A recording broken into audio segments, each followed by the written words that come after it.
മക്കളോറയുടെ പുതിയൊരു വീഡിയോയിലേക്ക് എല്ലാവർക്കും സ്വാഗതം. അപ്പോൾ HSC ഹിന്ദി JLT ഹിന്ദിയുടെ പരീക്ഷകളൊക്കെ കഴിഞ്ഞിരിക്കുകയാണ് അല്ലേ? എങ്ങനെയുണ്ടായിരുന്നു പൊതുവെ എക്സാം? അപ്പോൾ ഒരുപാട് പേര് അവരുടെ പല അഭിപ്രായങ്ങൾ പറഞ്ഞു. കുഴപ്പമില്ലാത്തൊരു എക്സാം ആയിരുന്നു, ചില ആളുകൾക്ക് ഭയങ്കര ടഫായിരുന്നു എന്നൊക്കെ പറഞ്ഞുകൊണ്ട്. അപ്പോൾ ഇതിന്റെ പ്രൊവിഷണൽ ആൻസർ കീ നമ്മുടെ PSCയുടെ സൈറ്റിലുണ്ട്. അപ്പോൾ ആ ആൻസർ കീ വെച്ചുകൊണ്ട് എത്രത്തോളം മാർക്ക് നിങ്ങൾക്ക് സ്കോർ ചെയ്യാൻ പറ്റിയിട്ടുണ്ടെന്നുള്ള ഒരു വിലയിരുത്തൽ നിങ്ങൾ നടത്തുക കേട്ടോ. ഇത് പ്രൊവിഷണൽ ആൻസർ കീ ആണ്, കാരണം ആ ആൻസർ കീയിൽ തന്നെ ചില മിസ്റ്റേക്ക് ഉണ്ടെന്ന് പറഞ്ഞ് കുട്ടികൾ മെസ്സേജ് അയക്കേണ്ടായിരുന്നു. ഇത് പ്രൊവിഷണൽ ആൻസർ കീ ആണ്. അപ്പോൾ നിങ്ങൾക്ക് നല്ല മിസ്റ്റേക്ക് തോന്നുന്ന ആൻസർ കീ എന്ത് ചെയ്യാം, നിങ്ങൾക്ക് ചാലഞ്ച് ചെയ്യാം, അതിനുള്ള അവസരമുണ്ട്. അപ്പോൾ അതിനകത്ത് മിസ്റ്റേക്ക് ഉണ്ടെങ്കിൽ PSC അത് എന്തായിരിക്കും, തിരുത്തുന്നതായിരിക്കും. അപ്പോൾ ഇവിടെ എക്സാം കഴിഞ്ഞപ്പോൾ പലപ്പോഴും കുട്ടികൾക്കുള്ളൊരു ഡൗട്ട് എന്ന് പറയുന്നത് ഇതിന്റെ കട്ട് ഓഫ് എത്രയായിരിക്കും, ഇനി അടുത്ത നോട്ടിഫിക്കേഷൻ എപ്പോഴാണ്, ഇത് ഒന്നും കൂടി ശ്രമിച്ചിരുന്നെങ്കിൽ എനിക്ക് എഴുതാൻ പറ്റിയേനെ എന്നൊക്കെയുള്ള ഒരുപാട് നിരാശകളുണ്ട്. പലപ്പോഴും പലരുടെയും ഒരു അഭിപ്രായം എന്ന് പറഞ്ഞാൽ കുറച്ച് ടഫായിരുന്നു, വേണ്ടത്ര രൂപത്തിൽ നന്നായിട്ട് എഴുതാൻ സാധിച്ചില്ല എന്നുള്ളതാണ്. പക്ഷെ കുറച്ച് കുട്ടികൾ കുഴപ്പമില്ല, അത്ര ഈസി അല്ല, അത്ര ടഫ് അല്ല, നല്ലൊരു മിനിമം ലെവലിൽ, ഒരു ആവറേജ് ലെവലിലേക്ക് പോകാൻ പറ്റി എന്നുള്ള അഭിപ്രായപ്പെട്ടവരുണ്ട്. അപ്പോൾ നിങ്ങൾ ആദ്യം തന്നെ മനസ്സിലാക്കേണ്ടത്, ഇതിന്റെ കൃത്യമായിട്ടുള്ള ഒരു കട്ട് ഓഫ് നമ്മൾ അറിയുന്നത് ഇതിന്റെ ഷോർട്ട് ലിസ്റ്റ് വരുമ്പോഴാണ്. സാധാരണ ഷോർട്ട് ലിസ്റ്റ് വരുന്നതിനേക്കാൾ മുമ്പ് ഉൾപ്പെട്ടവർക്ക് മെസ്സേജുകൾ പോകാറുണ്ട്, നിങ്ങൾ സർട്ടിഫിക്കറ്റ് അപ്ലോഡിങ്ങിനുള്ള മെസ്സേജുകൾ പോകാറുണ്ട്. ആ ഷോർട്ട് ലിസ്റ്റ് വന്നതിന് ശേഷമാണ് അതിന്റെ കറക്റ്റ് ആയിട്ടുള്ള ഒരു കട്ട് ഓഫ് നമുക്ക് അറിയാൻ സാധിക്കുക. അത് HSC ഹിന്ദിയുടെ ആയിരുന്നാലും JLT ഹിന്ദിയുടെ ആയിരുന്നാലും.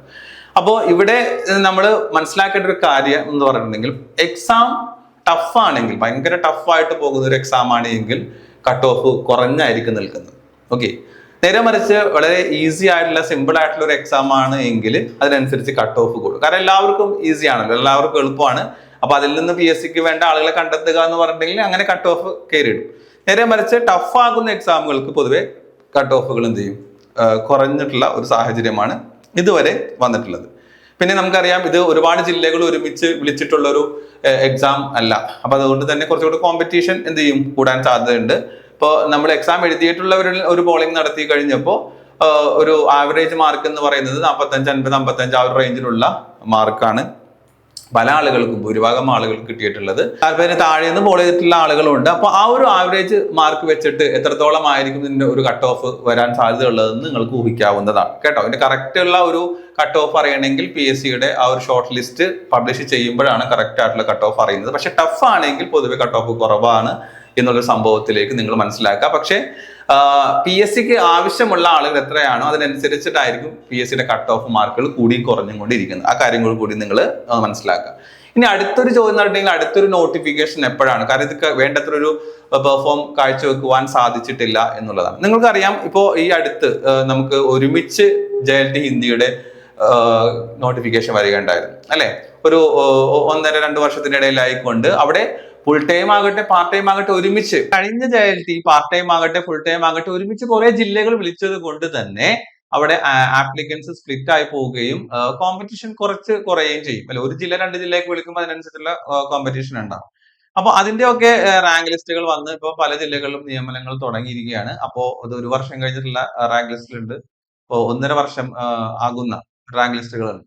അപ്പൊ ഇപ്പോഴത്തെ ഒരു PSCയുടെ ഇതനുസരിച്ച് നമുക്കറിയാം, എന്താണ് ഒരു റാങ്ക് ലിസ്റ്റ് 2 വർഷമൊക്കെ ആകുമ്പോഴത്തേക്കും അടുത്ത ഒരു ലിസ്റ്റിന് വേണ്ടിയുള്ള നോട്ടിഫിക്കേഷനും കാര്യങ്ങളൊക്കെ തുടങ്ങുന്നുണ്ട്. ഇപ്പോൾ നിലവിൽ ഇപ്പോൾ നമ്മൾ വന്നിട്ടുള്ള PSCയുടെ നോട്ടിഫിക്കേഷൻ, ടീച്ചിങ് പോസ്റ്റിൽ നോട്ടിഫിക്കേഷൻ നോക്കുമ്പോൾ നമുക്ക് മനസ്സിലാക്കാൻ പറ്റുന്നതാണ്. കാരണം മുമ്പ് എന്ന് പറഞ്ഞിട്ടുണ്ടെങ്കിൽ ആ ലിസ്റ്റ് തീർന്നിട്ട് ആയിരിക്കും അടുത്തൊരു നോട്ടിഫിക്കേഷന് വേണ്ടിയുള്ള പ്രിപ്പറേഷൻ നടക്കുന്നത്. ഇപ്പോൾ ലേറ്റസ്റ്റ് ആയിട്ട് നടക്കുന്ന LP UP അറബിക്കിന്റെ ഒക്കെ നോക്കിക്കഴിഞ്ഞിട്ടുണ്ടെങ്കിൽ അത് പലതും ലിസ്റ്റ് ഉള്ളതാണ്. പക്ഷെ നേരത്തെ തന്നെ നോട്ടിഫിക്കേഷൻ, ഒരു 1 ഇയർ മുമ്പ് നോട്ടിഫിക്കേഷൻ വിളിച്ച് പുതിയ റാങ്ക് ലിസ്റ്റിന് വേണ്ടിയുള്ള പ്രിപ്പറേഷൻ ആണ് PSC നടത്തുന്നത്. അപ്പൊ അങ്ങനെ നോക്കുമ്പോൾ അടുത്തൊരു നോട്ടിഫിക്കേഷൻ എന്താണ് അധികം വൈകാതെ തന്നെ നമുക്ക് എന്ത് ചെയ്യാം, പ്രതീക്ഷിക്കാം. ഒരു 2 ഇയർ ഒക്കെ അടുത്ത് വരുന്ന ജില്ലകളുടെ ഒക്കെ ആണെങ്കിൽ നമുക്ക് എന്ത് ചെയ്യാൻ പറ്റും, നോട്ടിഫിക്കേഷൻ പ്രതീക്ഷിക്കാവുന്ന. കൂടുതൽ അപ്ഡേഷൻസും ഇൻഫർമേഷൻസും PSCയിൽ കിട്ടുകയാണെങ്കിൽ തീർച്ചയായിട്ടും ചാനലിലൂടെ നമുക്ക് നിങ്ങൾക്ക് ഷെയർ ചെയ്ത് തരുന്നതായിരിക്കും കേട്ടോ. അപ്പൊ നിങ്ങൾ ചെയ്യേണ്ടതെന്നുണ്ടെങ്കിൽ, ഇപ്പൊ കഴിഞ്ഞ എക്സാമിൽ കൃത്യമായിട്ട് നല്ല രൂപത്തിൽ HSC ഹിന്ദി ആയിരുന്നാലും JLT ഹിന്ദി ആയിരുന്നാലും പ്രിപ്പറേഷൻ പറ്റാത്ത ആളുകൾക്ക്, അല്ലെങ്കിൽ നന്നായിട്ട് എഴുതാൻ എനിക്ക് പറ്റിയിട്ടില്ല എന്ന് ദുഃഖിച്ച് സങ്കടപ്പെട്ടിരിക്കുന്നവരെ സംബന്ധിച്ചിടത്തോളം